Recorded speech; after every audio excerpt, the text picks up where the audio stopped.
ليه لازم تتعلم تكون لوحدك وتبقى مبسوط وانت مع نفسك؟ الوحدة اوقات كتير ممكن تبقى سبب لنجاتنا ووصولنا. بس الاول، لو اول مرة تشوفيني او تشوفني، انا هبة مهران، ماركتير وصانعة محتوى، وان شاء الله الفترة الجاية هنتعلم مع بعض حاجات كتير قوي. فخلينا نصلي على النبي في الاول ويلا بينا. وانا هنا مش بتكلم على الوحدة اللي تخليك وتوصلك انك تبقى انطوائي ومتوحد. absolutely no. بص يا صديقي، خليك متأكد ان الرحلة فردية.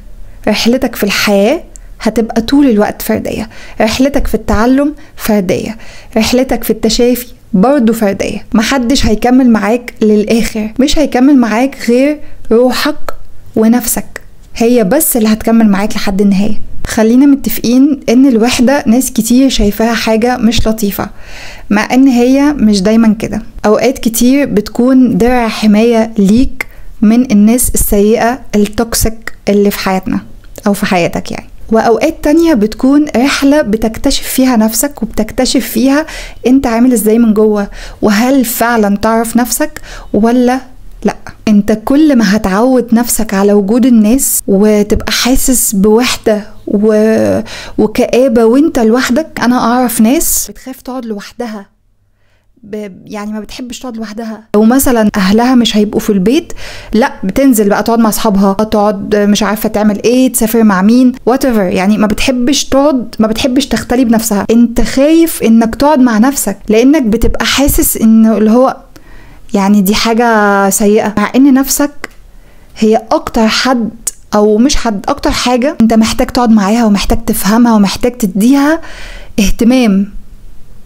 بسمع كتير جملة انا عارف نفسي كويس، انا مش بحب ده، او انا مش عايز ده، او انا لا انا بحب ده، اصل انا عارفة كويس انا بعمل ايه لا. اوقات كتير ما بتبقاش عارف هل انت فعلا بتحب ده ولا انت متعود تعمله. خلاص الناس عودوك عليه وانت مش في وعيك بشكل كامل. يعني انا مثلا بقيت بجد يا جماعة بحب اكون لوحدي، خاصة وانا بشرب القهوة.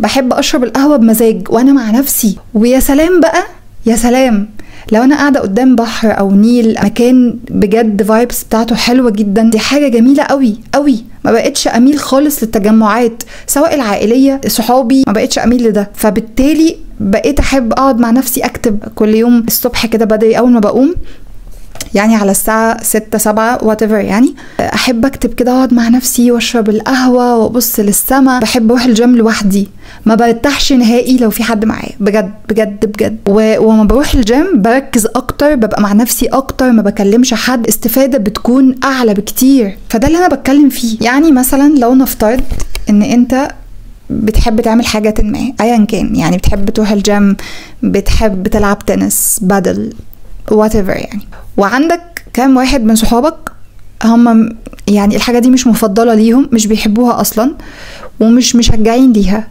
فبالتالي هيحصل حاجة من حاجتين: يا إما هتجبر نفسك إنك تروح لوحدك ومش هتستمتع لأن أنت مش متعود تكون لوحدك، يا إما مش هتروح خالص أصلا ومش هتتمرن ومش هتلعب ومش حتى هتتفرج على لعبة بتاعتك. أنت حاسس بوحدة وحاسس إنك لوحدك، فبالتالي مش هتعمل حاجة. لازم تتعلم تكون لوحدك، خاصة في الحاجات دي. الفايبس دي مش لازم تبقى مع حد، مش لازم تتعود تكون مع حد. ولو مفيش حد فالفايبس دي انا مش عايشها وانا مش مبسوط. absolutely no. لو قدرت تقعد مع نفسك وقدرت تفهمها، هتعرف كويس انت بتميل لايه وبتحب ايه بجد بشكل فعلي، مش ايه اللي مرمي جواك او مرمي عليك وان ده مش رأيك اصلا وانت ما بتحبش الحاجة دي اصلا، انت بس حبيتها عشان اللي حواليك حبوها. اول ما هتعرف كده هتعرف بالظبط ايه اللي يناسبك وايه اللي مش بيناسبك، سواء بقى اكشنز، رياكشنز، ردود فعل، اي حاجة انت بتعملها لا تليق بيك او لا تليق بيكي. هتعرف كويس انت ممكن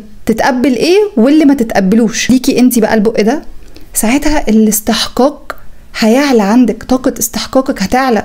هتعرفي ان انت تستحق انك تعيشي عيشه مرتاحه وتعيشي مع حد يفهمك، ما يرميش طول الوقت اللوم عليكي وما يحسسكيش ان انت شخص غبي مثلا، او شخص لمجرد انك بنت فانت اقل منه في الدرجه في اي حاجه بقى، اي حاجه في الحياه. كونك انثى فانت اقل منه. فبالتالي هتختاروا ناس شبهكوا. انتوا متخيلين القعده لوحدكوا بس فتحت كذا حاجة. لما بتكون لوحدك بتعرف تخلق وعي ذاتي لكل حاجة حواليك، بتفكر أحسن، بتسيب خيالك يشطح لبعيد زي ما بيقولوا، وبالتالي بتعرف تنتج أحسن.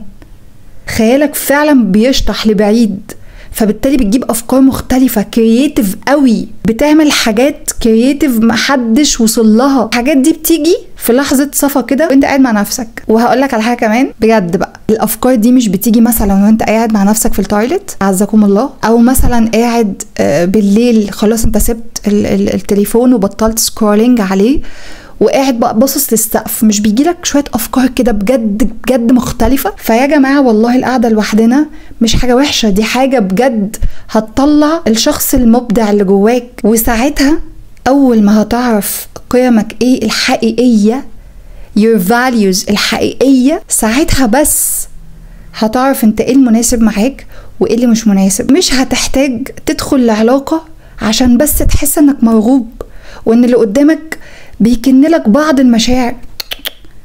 انت اساسا مقدر نفسك ومقدر ذاتك، انت اساسا بتحب نفسك كفاية، انت مش محتاج. انت نفسك محسساك بالرغبة الحقيقية في كونك عايش على الارض، في كونك بتشتغل الشغلانة الفلانية، في كونك في الحتة الفلانية، في كونك مع الناس الفلانية، في كونك في الجيم، في كونك بتحافظ على مش عارف ايه. وكلامي هنا مش معناه تبقى لوحدك وتعيش طول حياتك لوحدك وانه ما تدخلش اي ريليشن شيب، لا خالص. بس وانس انت حبيت نفسك وعرفت تقدرها صح، عرفت تفهم نفسك، فمش هتحتاج انك تدخل نفسك اي علاقة. والسلام ده اللي انا بتكلم فيه.